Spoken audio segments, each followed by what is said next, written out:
پیر مغاں فرنگ کی مے کا نشاط ہے اثر، اس میں وہ کیف غم نہیں، مجھ کو تو خانہ ساز دے۔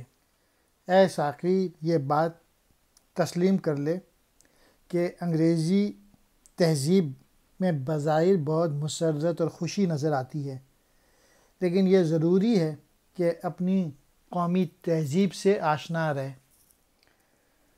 افرنگ کی جو تہذیب ہے اس میں سرور و عشق پیدا ہوتا ہے، اس میں بڑی خوشی حاصل ہوتی ہے، لیکن وہ خالص نہیں ہے۔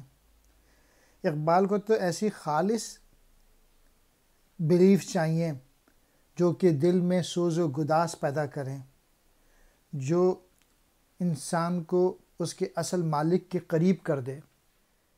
پیر مغاں شراب بیچنے والا، میں کہتے ہیں شراب کو، نشاط کہتے ہیں خوشی کو، کیف کہتے ہیں سرور کو، خانہ ساز گھر کی بنی ہوئی۔